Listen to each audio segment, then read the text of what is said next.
Good morning, everybody, and welcome to Brown Bag Bets, powered by BetSperts. We are your daily dose of quick hit handicapping and sports betting picks.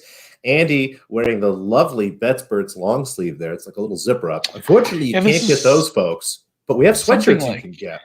Yeah. How do people get sweatshirts, Andy? They're beautiful. For WinBet. I did get a couple DMs yesterday. Appreciate those. Good. But yes, obviously the beat goes on through the end of this week. I did mention that in a tweet yesterday. We're going to cut it off. We like to cut those off so we can make sure we get everything ordered and get them shipped out to the people who did sign up. So through the end of the week, still, you can get your free $500 or $1,000 risk-free bet from WinBet and get the hoodie of your choice. The links are in the description on YouTube and in the podcast. So check those out. And I mean, even if you don't live near those states, like, you can have your buddy sign up and steal his sweatshirt. If anybody knows that dirtball from Twitter, hand jobs for Ewoks, he had his buddy sign up in Colorado, and his buddy agreed to let him have the sweatshirt. So we shipped a freaking sweatshirt down to hell, basically, where he lives. So feel free to do that if you really want a sweatshirt, you know someone lives in those states. Otherwise, special guest eventually today. But just to be perfectly clear and honest, I don't have any college basketball today. The app's not down. I didn't forget. It's kind of a small slate outside of the top. There's a lot of high-end games.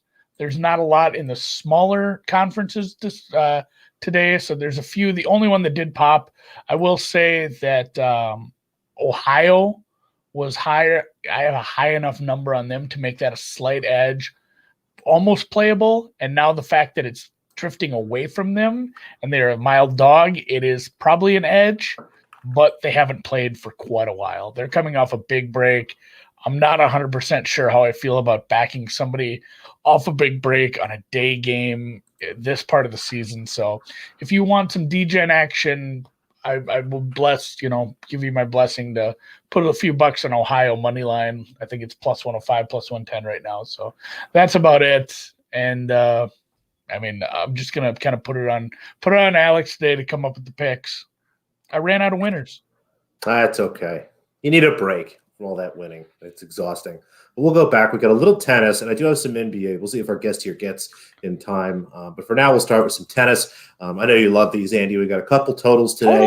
Coco Goff, the young American, I've talked about her before. She's a young player. A ton of skill, still only 16 years old, but starting to really progress it at a quick rate. We're excited to see what she can do. Loves to play long matches. Big hitter with a nice serve, knows how to hold, but at the same time, it also knows how to kind of fight back down a break here. Petra Martich, very similar player, an older player on tour. Not quite on her way out yet, but I think probably on the wrong side of her peak, if you will. But somebody else, again, that likes long matches. Both of these women love to play tiebreakers. You see a lot of 7-5s coming across here. So happy to grab over 21 games there. And I expect this to be a very competitive match. So we're going to sprinkle a little bit on the over 2.5 sets there. So we'll go full unit on over 21 games. Again, I would make that number 21.5, almost 22, frankly, which is tough at the WTA level. But I think 22, honestly, at standard juice is probably the right number here. And then over 2.5 sets, plus 155. I have that close to like plus 135, plus 140. Yeah, and I don't know if it's just anecdotal or real narrative streety, but Goff does have trouble closing matches that she should win. It feels like she gives back a touch. She's a female Gail Monfils. That guy would constantly lose second sets in matches where it's like he's clearly going to win the third. He, maybe even won the first set by multiple breaks, just gives away a second set. So it feels like Goff is kind of, and she's young. It's tough. It's tough to close up matches at the highest level here. So that was a beauty. That's the tennis. I play your totals. I'm always on your women's totals. Easy peasy yesterday. I think it was over. The total was over before it even went to the third set, possibly. It was. I think there was a 7-5 or a tiebreak in there. And then somebody in the chat did ask about that, the over 2.5 sets price for that one too. That was the I believe that was the same match. It was Paolini. Yeah, the Paolini over 2.5 sets. That played like 2.5, 2.25, something like that. So that was a nice price on that as well. And anybody who was able to cash in on those, good for you, because WTA totals is kind of what we do here. Unless we forget, this starts tonight. I think, let me see, around like 7:30, 8 o'clock Eastern time. Try to give you guys an idea. They're playing in Australia still, so nighttime in the Eastern time zones. Yeah, the women are playing in Australia. The men are everywhere: France, South America, and way out. I don't even know if you say east. It's so far that way. Argentina the is other side of the world. Eastern. Oh, that's true. Yeah, you're right. That's fair. Really and then Loaf heading to Aspen. Love it. I like this in the chats. Planned a ski trip specifically for the hoodie. You can't go wrong with Aspen either, and they've gotten a bunch of snow. Like, there's going to be some nice powder up there. So enjoy your ski trip. Make sure to take advantage of your free bet. I did.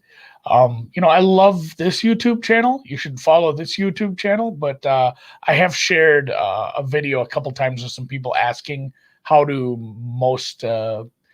optimize their free bet the best.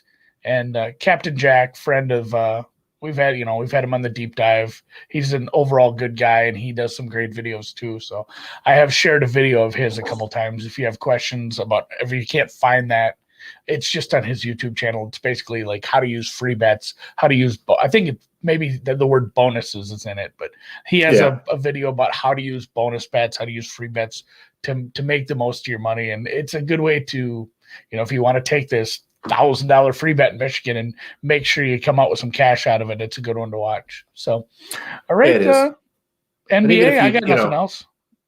Yeah, it's a good video to watch. You actually learn a lot about kind of betting theory anytime you listen to Captain Jack, but that specific video is really nice. And I think, not only shows you what to do there, but kind of opens your eyes a little bit to some other ways to think about that. So that's a great one. Let's jump into some NBA. And of course, our guest, I'm sure, will be here soon. We'll start with the spread. The Golden State Warriors, -2 here. They are in New York playing the Knicks. There will actually be fans at this game, which will be fun. I think they're going to let people in the suites. I don't think they're letting people in the actual stands, so like suites and boxes. I don't know what levels of crap. Bubble only. Closed areas and stuff. So that'll be fun. But the Golden State Warriors here, -2. This one is starting to sneak away from me, it looks like. Last I checked, there were still some 2s sitting around, but now I'm starting to see 3s, 3.5s. 2.5's okay. 3 maybe for a lesser play here.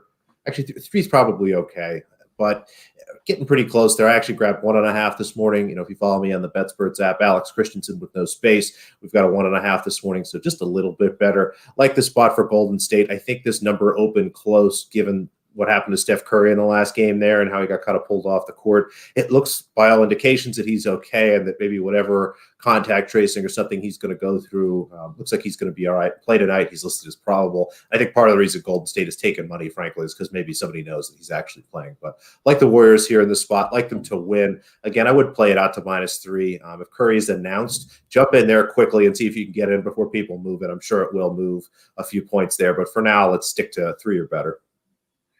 Yeah, that was kind of the Twitter-wide play. Like, everybody and their sister bet against the Warriors when that happened. And, I mean, people were laying -5, laying 6. I think it was like 5.5 was kind of consensus where a lot of people got in. I mean, there was people that bet second half. Everyone was just hammering. And it did not look like Charlotte was going to reward anyone for that. But they did end up – that was a bit of a wild ending. I mean, if you just had money liner, I'm guessing second half cash then as well. So good for them. And that was a wild game. So I expect Curry to be back here, and they should be solid, a lot more than the Knicks can really handle here. A couple totals. We'll start with some overs. Detroit, Orlando over 209. Actually got a little bit better number myself here, but let's still play this up to 209. Not any much higher there. Orlando, a team playing much quicker. I think this is actually an over we lost by like a basket or something a couple days ago. So going back to the well here, I have this number close to 214, 213 probably actually if I round correctly. But see a slight edge here to the over. Overs have started been playing well, and as I start to look at the season progression, I think we're going to continue to see kind of a little streak here for overs. So happy to play my edge and continue to lean toward overs. I like that. I would rather cheer for points. Especially the way your unders lose at the end, like the Portland game, just completely meaningless baskets in the end of a 30-point blowout. Very highest annoying. scoring quarter, highest efficiency quarter from a shooting perspective was the fourth quarter. I went back and looked. There's been quite a few losses by one basket this year. So hopefully that's just some sort of variance that we'll get back at some point, or I'll just go on some sort of Kelly-like streak where I just lose everything by one basket and I'll slowly go insane. Yeah, no, there's that. Another over, Denver-Portland here, 232. I like this a lot. Both of these teams have been over teams lately. Denver, especially once they've had Murray and Michael Porter Jr. back here, will be a tough matchup. Dame Lillard, who had kind of a down night, obviously last night. I expect to have kind of a bounce back here. Denver doesn't really have the defensive player you need to slow down someone like him, so expect him to score kind of at will here. And Denver continues to push the pace and be an over team. They struggle to stop anybody, and I don't think that's going to change with the Blazers tonight. So let's go over 232. Yeah, I forgot to bet those Dame props. The angry Lillard, snubbed Lillard. We did that the other night, and I forgot all about it. And I went and checked. I'm like, damn it! And then I saw the score, and I'm like, God, should I even look? He only had like 24 points, so it's like I won money by not betting, because I'm sure his props were like 31 at least for points, if not more. They were. And then probably 45 or better for points, rebounds, assists. So. I'm just crushing it on props by forgetting to bet them. So that was one we talked about on the show a little bit yesterday. The first game, everything was suppressed, and the last night they adjusted everything, and he just came out cold. I think Chris Paul maybe bugged him a little bit more than I expected, and he was unable to get free. Obviously, Phoenix came out hot there, and I wonder if Portland kind of shut it down, knowing they had the game tonight. So we'll see. Hopefully, better things to come from the Blazers. And one more play, just quickly and under. Atlanta, Cleveland, two dead under teams so far this year. I like under 229 in this spot. I have it closer to, hold on, let me just double check what number I actually have here on this, 225. So a little bit of an edge there, and I think there's a couple other factors that are driving it. But let's ask our guest. We'll bring him in. Mr. Dinsick. Mr. Whale, I love that sweatshirt. Man, that's beautiful. It's one of the sweatshirts you can get, people. I haven't. How are you, man? How's it going? Well, I am nice and toasty and warm in my deep dive hoodie. It's going well, guys. Thanks for having me back on Brown Bag Bets. I hope you guys are having a solid morning. Andy, congratulations on your college basketball plays. It's doing a good job of helping me not stare at the crypto market 24/7. That you're putting out these winners. I love it, man. I know my days are just spent, especially some of these basketball games where, there was a lot of Twitter searching last night for Alcorn State, because a lot of times you can just, I don't want to give them any props because it's not a good book, but like Bovada's live markets are like the fastest score app that there is. Yeah. That's a place you can look if you want to check, and that froze up. And nobody had scores. I could not find updates on this little SWAC game, I bet. The Don Best screen is screwed up half the time. So I'm just searching Twitter for this thing. But I was going to say, usually I'm just bouncing back between checking, altcoin prices and college basketball scores. So It's nice to sleep sometimes and stop bouncing back between apps. But yeah, the Bitcoin's coming back. Don't worry, guys. Just a minor. It's not a loss till you sell. That's true. That's a great point. Yeah, unless you're on leverage at 58K, which is not good. I'm not saying that I am, but yes, you don't want to be there. It's been a wild morning for all markets, legacy markets and Bitcoin for sure. But so it looks like somebody wants some altcoin tips. I'm all in. I'm all in on the Alameda Research basket right now. Alameda Research is one of the leading tech groups in the space that is hardcore developing applications that can build out smart contracts, really do what Ether does more efficiently. And they have a whole bunch that are built on the Solana network that are worthy. Sol, Serum, and Radium is the new one that they've just kind of put up there. And then obviously FTT is the FTX exchange coin. And as long as people are trading altcoins, that FTT is just going to continue to skyrocket. So those are the four basket, the four that I'm the most heavily into right now, the altcoins. I like it. No Dogcoin or Dogecoin? How do you say that? No, Not a lot of utility for that one. turns out a meme coin doesn't really have anything you can do with it except for cheer for it on the internet.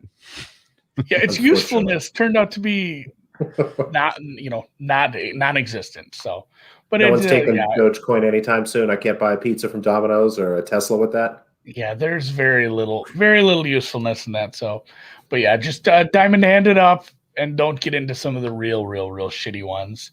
And don't get silly with this. And always, I mean, like I bought more Bitcoin this morning. If you'd told me that, I would be, I had some cash on hand. And it's like, well, if it's going to be at 46, I might as well just silly having this in US dollars at this point. So it's silly thinking about that. If you'd told me that months ago, like, oh, you're going to buy a dip at 46. Like, well, you know what you did? You made one of the most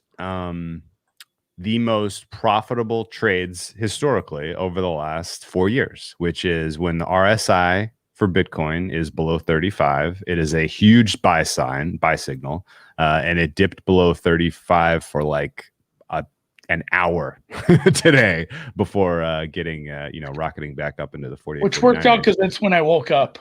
Timing is everything. You didn't have your alarm set for the RSI to drop below 45 on the 4-hour time? No, someone has that. Oh, of course. Oh, for sure. Yeah, like somebody responded to a tweet that they made the mistake of going to sleep last night for watching this stuff. We did want to talk NBA, and we pivoted to crypto. Do you want to give a? Let's go halfway. Do you want to talk Top Shots? I got a pack last night. What? Did you? I got a Dame Lillard. I got no low serial numbers. Get my Dapper invite. Okay.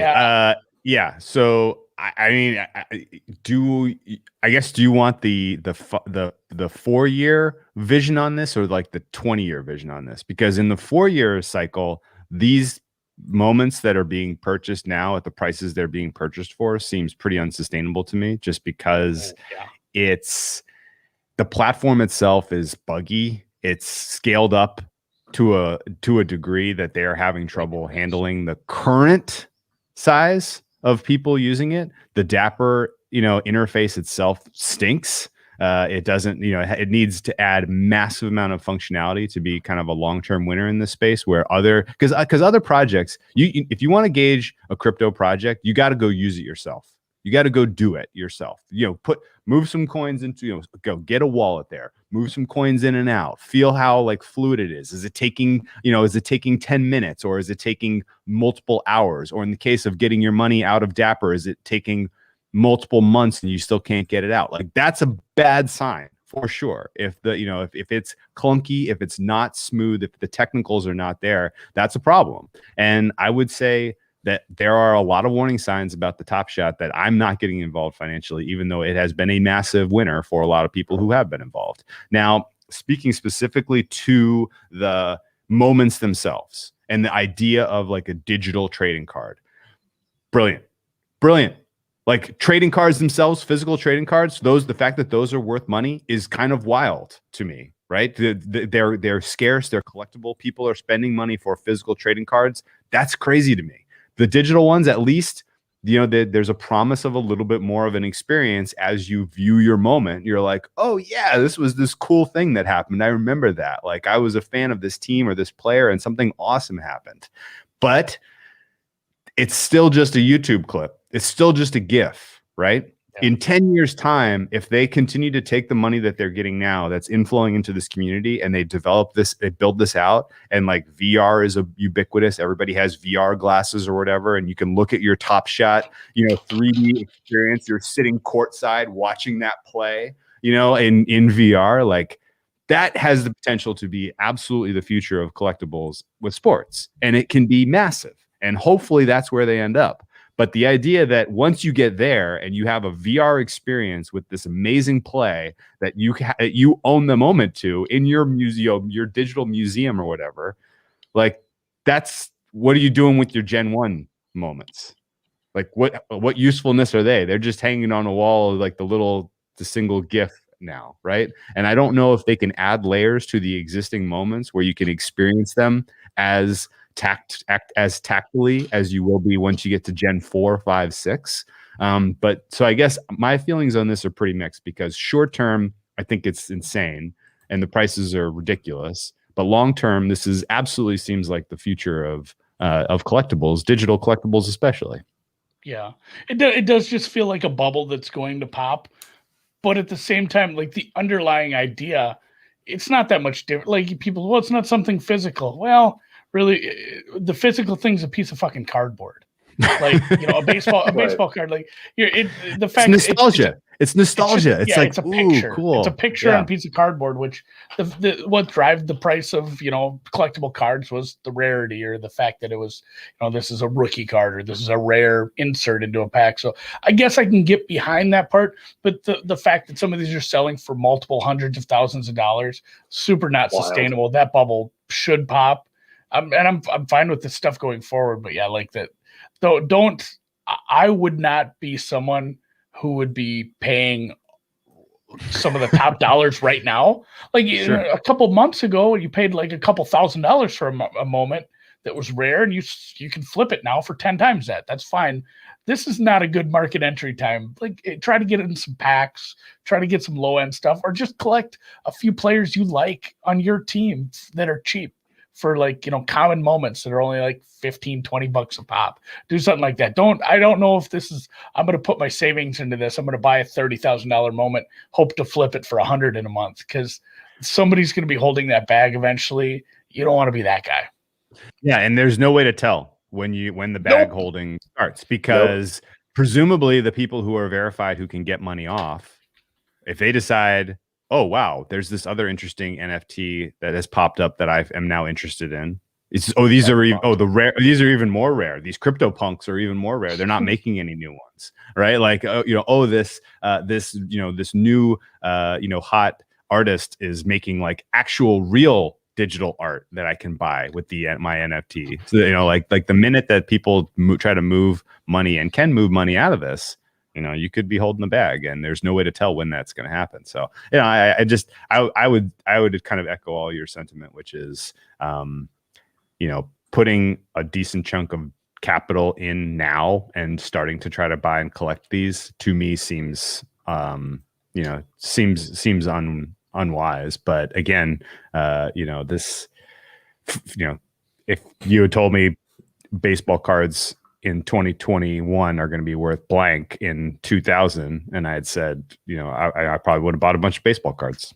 So, you know, like it's possible in 20 years, these are actually worth money. Something they're missing too. They have how many years all positive moments footage of years past where they could be, if you want to create, you know, NBA Top Shots classics or something, you know, people would dig that. But yeah, the stuff that's selling for hundreds of thousands, that doesn't feel super sustainable. It does feel like NFTs are, you know, probably here to stay. I don't know, like the rarity thing, rarity's rarity, but some of the stupid shit is still stupid shit. Like a crypto punk, oh, there's only so many of these. Yeah, there's only so many pieces of dog shit out in my yard too. That doesn't make them worth something.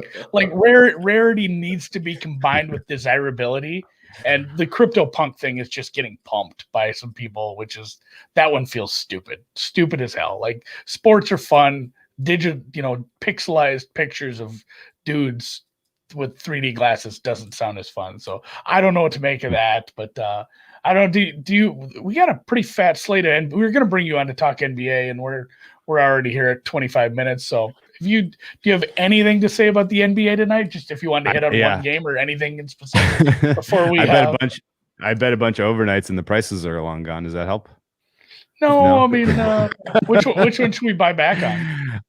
I'll pitch it to you guys and you tell me. So I took Portland at +8. It's down to 6. I took Golden State at -1.5. It's up to -3.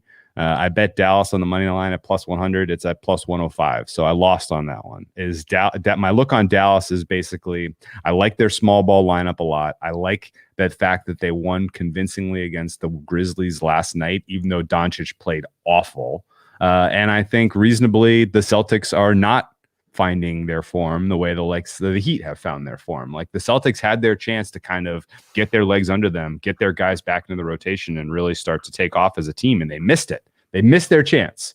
And now there's a lot of There's a lot of terrible stories floating around of what's going on, locker room issues and, loss of faith in Stevens. And, Kemba Walker is playing at such a poor level right now. It's crazy. And he's kind of wants the ball in his hand in the fourth quarter. That's his MO. He's been that way his whole career. He's a fourth quarter guy, put the ball in my hand, guys. And it's not working. And I don't see that flipping on a switch on a dime here. I'm not expecting Porzingis to go tonight. I'm not expecting Maxi Kleber to go tonight, but I still like Dallas to get the win at home against the Celtics. Any opinion on that, Noops?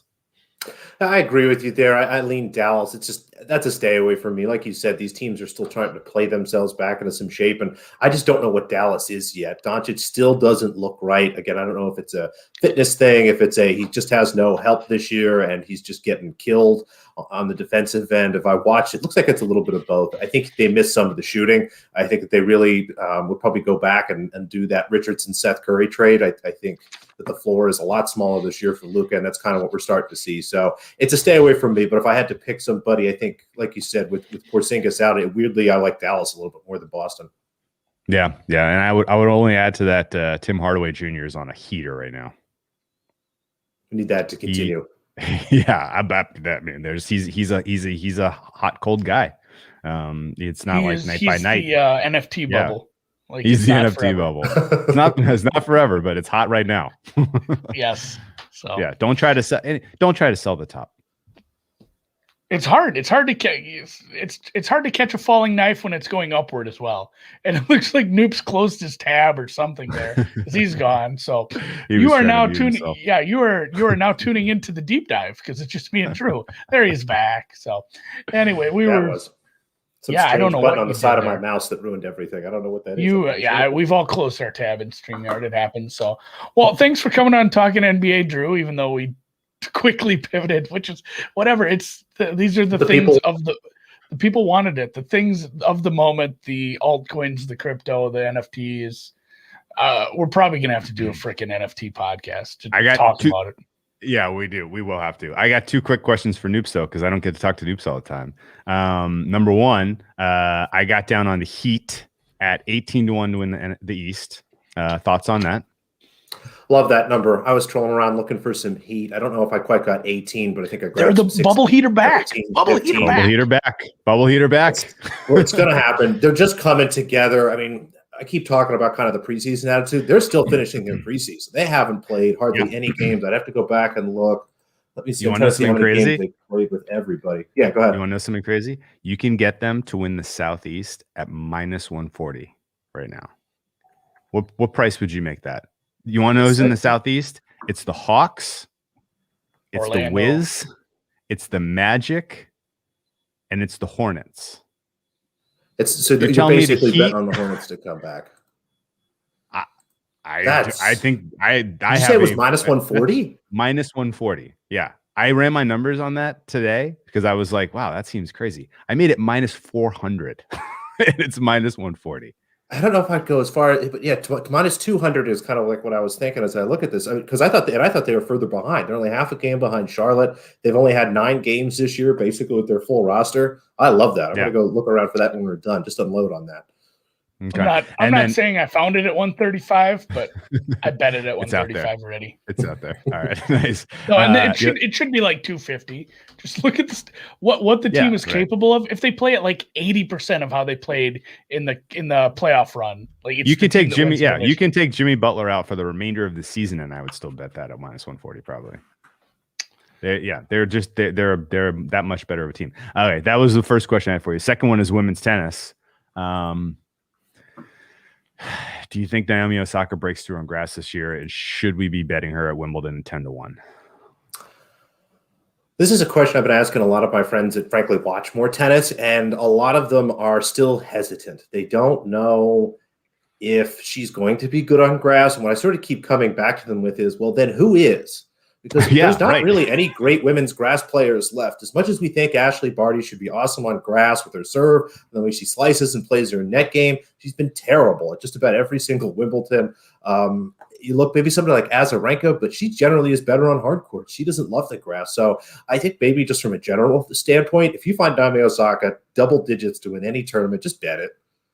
So I think that's kind of what we're seeing. I mean, isn't her Wimbledon numbers near 9 or 10-1 at this point? Yeah, 10-1. I saw pop and I couldn't help it. I took a little bit just because I don't know. Yeah. If it works out right, I'm probably going to bet her to win. That's a good point. I'll bet her to win her quarter most likely at any sort of reasonable price. It's kind of like she might be Tony Finau on grass, where it's like she's gonna get close, but I don't know. And tell you what, if you get double digits, it's probably value anyway. So you're right there. Heat to win the Southeast -114. Ooh, on Nitro. That's where I'm going. Yep. That is a hell of a way to buy price, the Jesse. Bitcoin. Thank don't you even for have that. to cash out any Bitcoin to do that bet. Nope. Okay, it's so just then going to get that's more like plus 200 based on where Bitcoin should be for summer. That's a great point. That's a great point. Okay, credit to Noops.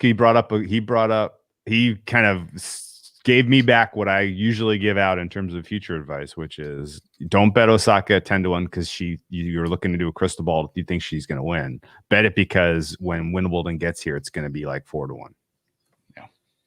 The number doesn't go anywhere but down unless she gets hurt. And some books you can buy if they don't play, they just give you a refund. I know. What about is the Sunshine double before or after Wimbledon? Where did they move it to?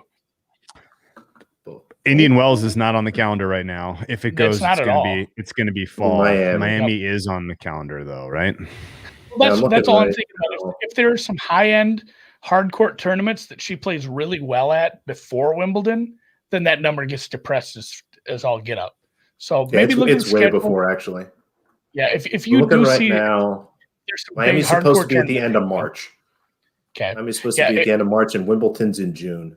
If she wins that, her Wimbledon number will drop. So if you want it, maybe do it before Miami. And then, Brett has a good point. Iga on grass is pretty good, but her number is going to be. That's true. That's the other name that I've heard pop up. Oh, yeah, interesting. So. Interesting. Hey, you're looking for somebody, a smart player, good net game, big serve. Swiatek, we saw her win the French, so I think people maybe discredit her ability on some of these faster services, but she's one of the true all-court kind of players. So I think, Brett, that's a good call. It'd be pretty cool if like Naomi owned the hard courts and Iga owned the natural courts for the next generation of tennis. That'd be a lot of fun. It'd be wild to have somebody own grass and clay, like that kind of dichotomy. That'd be that's a weird mix. So Halep did it. Muguruza did it. Obviously Serena, but Muguruza's Wimbledon was weird though. So was it weird? She was. I mean, it was a good draw, and she redlined at the right. She beat a Williams. Yeah, that's true. She beat Venus in the final, but that was not competitive. No, it was Venus was still pretty good at that point. Yeah, she was lucky. I mean, that was towards the end, of course. But I mean, Venus. It was Wimbledon was basically Venus or Serena for a decade, right? Yeah, right. Yeah, right now. So Miami is on the calendar for March 23rd to April 3rd. So yeah, if Naomi is God, Miami should be like 5-1 there. Yeah, that's a good point. Oh, in Miami, it'll be less than that. Yeah, I'd love a 4 to 4. It'll be in the 3 to 4 range. I think we're done at 5 to better on hard courts for her. When is seeding really going to start getting shuffled? Like, I know it's frozen or it was locked for the Australian Open. Is it going to start getting shuffled once we get to Wimbledon, or is Naomi still potentially going to get stuck in a tough part of the draw? It looks like some of that stuff is supposed to unravel, but they've been hesitant to do it. And there's still the special ranking rules that apply for a lot of these players. So even if they update the rules, basically, if some of these players keep holding back, I think there'll still be some kind of funky stuff like that. So I think we'll be about halfway into clean rankings, if that makes any sense by then. Okay. So, interesting. If Ash Barty doesn't do well at the French, though, Naomi will be the 1 seed probably. This is what I'm looking at points-wise. Yeah. Okay. Yeah, it'll be tough for her not to be a 1 or 2 seed.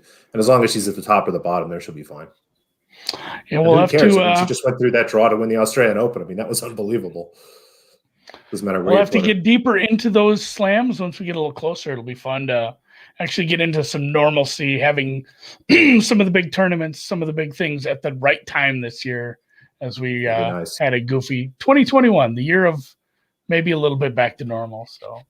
We appreciate Drew talking tennis, basketball, NFTs, crypto, and sweatshirts. Don't forget to get all yours. Things value. All things of value, and we'll I mean, you can catch him again tomorrow. We'll be Yeah, doing. you want to talk about scarcity? These scarcity. things are. It's like the NFT of scarce. sweatshirts. Yes, Those are good. Cannot buy 'em. Scarcity. Who knows what those are going to be worth Scarcity. 10 years from now? I don't even Especially have with how one. much Great soup point. Andy keeps spilling on it. I still don't have one. So, all right, that's it for today, and we'll catch you guys tomorrow morning. Probably talk some golf. See ya. Ooh, yeah. Might as well.